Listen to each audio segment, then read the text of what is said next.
BNP ওয়াদা থেকে সরে গিয়েছে। আপনারা কি চান আমরাও জাতির সাথে বেঈমানি করি? একটা ঝাঁকুনিই যথেষ্ট। লোহা গরম হয়ে লাল হইতে একটু সময় লাগে, কিন্তু লাল যখন হবে তখন জনগণ হাতে মুগুর নিয়ে ঠিক মতোই পিঠাবে ইনশাআল্লাহ। আমাদের আলোচনা চলবে, কথাবার্তা হবে, ন্যায্য কাজে সরকারকে সহযোগিতা করব, কিন্তু জনগণের অধিকারের ব্যাপারে এক চুল পরিমাণ ছাড় দেওয়া হবে না। আমাদের কোনো মামু বাড়িও নাই, আমাদের কোনো পিসির বাড়িও নেই। আমরা সংসদের ভিতরে চিৎকার দেব, রাজপথে সমান তালে আমাদের আন্দোলন চলছে, আরো বেগবান হবে দিনের পর দিন। বৃষ্টি ঝড় সব কিছু উপেক্ষা করে এ পর্যন্ত বাস্তবায়ন হয়েছে। আল্লাহ তাআলার কাছে সাহায্য চাই, আগামীতেও যেন আল্লাহ আমাদেরকে সাহায্য করেন, আমাদের সমস্ত কর্মসূচি বাস্তবায়ন। এটা ঠিক, লোহা গরম হয়ে লাল হইতে একটু সময় লাগে, কিন্তু লাল যখন হবে তখন জনগণ হাতে মুগুর নিয়ে ঠিক মতোই পিঠাবে ইনশাআল্লাহ।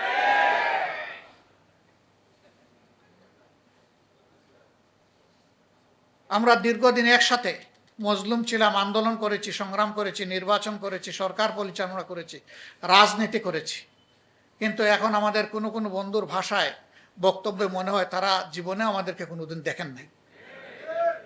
ভুলে গেছেন এত তাড়াতাড়ি? স্মরণ হতে সময় লাগবে না, একটা ঝাঁকুনিই যথেষ্ট।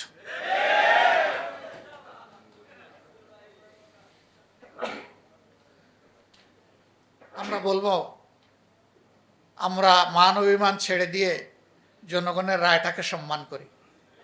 সংসদের ভিতরে বলেছি যদি এটা সম্মান করেন তাহলে এই সংসদ সম্মানিত হবে, যদি সম্মান না করেন তাহলে যেখানে স্পিকারের অনুমতি লাগে না ওখানে বক্তব্য হবে। তবে হ্যাঁ, এই দেশকে আমরা ভালোবাসি, কোনো অশুভ শক্তিকে মাঝখান থেকে খেলতে দেব না ইনশাআল্লাহ। নাক কান সজাগ রেখেই আমাদের সব কাজ চলবে এবং সময় মতো জনগণের আকাঙ্ক্ষাও পূরণ হবে ইনশাআল্লাহ। আমরা কোনো ফেসিবাদ নতুন হোক পুরাতন হোক মেনে নেব না, এ বিষয়ে স্পষ্ট। জেল জুলুমের ভয় দেখাবেন না। একজন তো মাথা গরম করে সংসদের ভিতরেই বলে ফেললেন এইটা না করলে ওইটা না করলে পরিণতি এমন হবে। আমরা জবাবে বলেছিলাম ৫৫ বছর এই পরিণতি দেখে দেখেই বাংলাদেশ আজকে এই জায়গায় এসে দাঁড়িয়েছে। ও ভয় আমাদেরকে দেখাবেন না। সর্বোচ্চ পরিণতি কি? ফাঁসির তক্তা। এর উপরে তো দুনিয়ার কোনো পরিণতি নাই, অথবা একটা গুলি। আলহামদুলিল্লাহ, দেশের জন্য, জাতির জন্য, আল্লাহর জন্য প্রস্তুত আছি, কোনো অসুবিধা নেই। লড়াই আমাদের চলবে, ইনশাআল্লাহ বিজয় জনগণের হবে, তার আগ পর্যন্ত লড়াই থামবে না। আমাদের আলোচনা চলবে, কথাবার্তা হবে, ন্যায্য কাজে সরকারকে সহযোগিতা করব, কিন্তু জনগণের অধিকারের ব্যাপারে এক চুল পরিমাণ ছাড় দেওয়া হবে না। এই জায়গায় কোনো কম্প্রোমাইজ নাই, এটা চলতেই থাকবে। সম্মানিত বন্ধুগণ, আজকের এই সেমিনারের মধ্য দিয়ে আমরা এই বার্তাটাই জাতিকে দিতে চাই যে হে জাতি, আপনাদের রায়ের আমরা অপমান সহ্য করব না। আপনাদের রায়কে সম্মানিত করার জন্যে আমাদের লড়াই চলছে এবং আমরা আপনাদেরকে নিয়েই বিজয়ী হব, আপনাদের জন্য বিজয়ী হব, বাংলাদেশের জন্য বিজয়ী হব। আমাদের দেশ বাংলাদেশ, আমাদের কোনো মামু বাড়িও নাই, আমাদের কোনো পিসির বাড়িও নেই।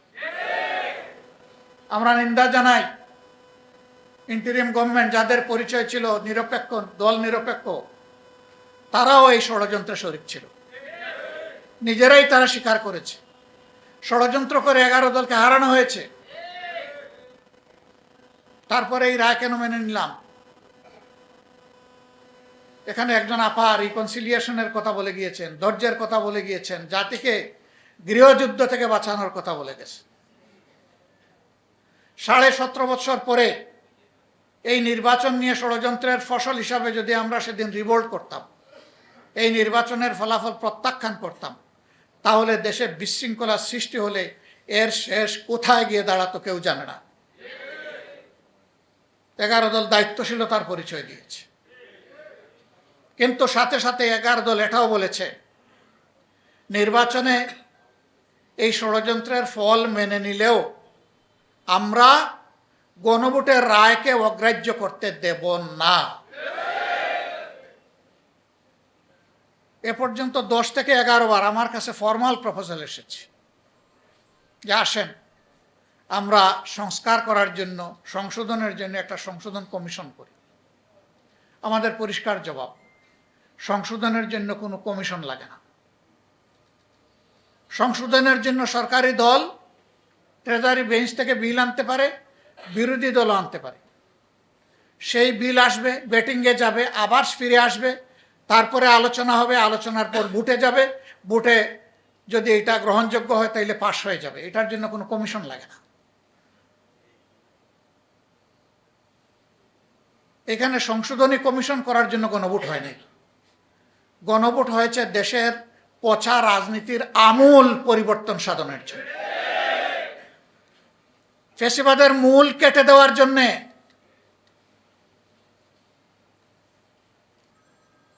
আমরা সেই সংস্কার চাই। বিএনপি ওয়াদার থেকে সরে গিয়েছে। আপনারা কি চান আমরাও জাতির সাথে বেইমানি করি? আমরা বেইমানি করতে পারবো না।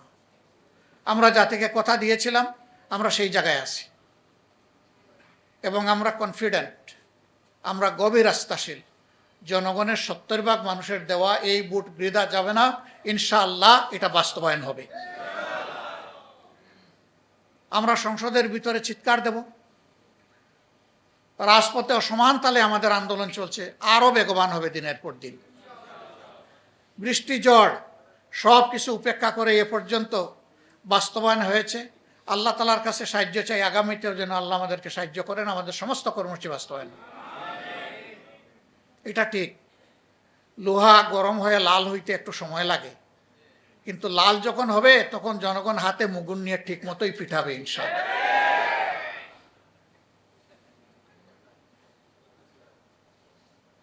আমরা দীর্ঘদিন একসাথে মজলুম ছিলাম, আন্দোলন করেছি, সংগ্রাম করেছি, নির্বাচন করেছি, সরকার পরিচালনা করেছি, রাজনীতি করেছি, কিন্তু এখন আমাদের কোনো কোনো বন্ধুর ভাষায় বক্তব্যে মনে হয় তারা জীবনেও আমাদেরকে কোনোদিন দেখেন নাই। ভুলে গেছেন এত তাড়াতাড়ি? স্মরণ হতে সময় লাগবে না, একটা ঝাঁকুনিই যথেষ্ট।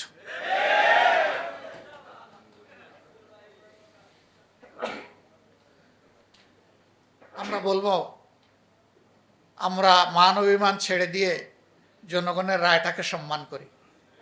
সংসদের ভিতরে বলেছি যদি এটা সম্মান করেন তাহলে এই সংসদ সম্মানিত হবে, যদি সম্মান না করেন তাহলে যেখানে স্পিকারের অনুমতি লাগে না ওখানে বক্তব্য হবে। তবে হ্যাঁ, এই দেশকে আমরা ভালোবাসি, কোনো অশুভ শক্তিকে মাঝখান থেকে খেলতে দেব না ইনশাআল্লাহ। নাক কান সজাগ রেখেই আমাদের সব কাজ চলবে এবং সময় মতো জনগণের আকাঙ্ক্ষাও পূরণ হবে ইনশাআল্লাহ। আমরা কোনো ফ্যাসিবাদ নতুন হোক পুরাতন হোক মেনে নেব না, এ বিষয়ে স্পষ্ট। জেল জুলুমের ভয় দেখাবেন না। একজন তো মাথা গরম করে সংসদের ভিতরেই বলে ফেললেন এইটা না করলে ওইটা না করলে পরিণতি এমন হবে। আমরা জবাবে বলেছিলাম 55 বছর এই পরিণতি দেখে দেখেই বাংলাদেশ আজকে এই জায়গায় এসে দাঁড়িয়েছে। ও ভয় আমাদেরকে দেখাবেন না। সর্বোচ্চ পরিণতি কি? ফাঁসির তক্তা। এর উপরে তো দুনিয়ার কোনো পরিণতি নাই, অথবা একটা গুলি। আলহামদুলিল্লাহ, দেশের জন্য, জাতির জন্য, আল্লাহর জন্য প্রস্তুত আছি, কোনো অসুবিধা নেই। লড়াই আমাদের চলবে, ইনশাআল্লাহ বিজয় জনগণের হবে। তার আগ পর্যন্ত লড়াই থামবে না। আমাদের আলোচনা চলবে, কথাবার্তা হবে, ন্যায্য কাজে সরকারকে সহযোগিতা করব, কিন্তু জনগণের অধিকারের ব্যাপারে এক চুল পরিমাণ ছাড় দেওয়া হবে না। এই জায়গায় কোনো কম্প্রোমাইজ নাই, এটা চলতেই থাকবে। সম্মানিত বন্ধুগণ, আজকের এই সেমিনারের মধ্য দিয়ে আমরা এই বার্তাটাই জাতিকে দিতে চাই যে হে জাতি, আপনাদের রায়ের আমরা অপমান সহ্য করব না। আপনাদের রায়কে সম্মানিত করার জন্যে আমাদের লড়াই চলছে এবং আমরা আপনাদেরকে নিয়েই বিজয়ী হব, আপনাদের জন্য বিজয়ী হব, বাংলাদেশের জন্য বিজয়ী হব। আমাদের দেশ বাংলাদেশ, আমাদের কোনো মামু বাড়িও নাই, আমাদের কোনো পিসির বাড়িও নেই।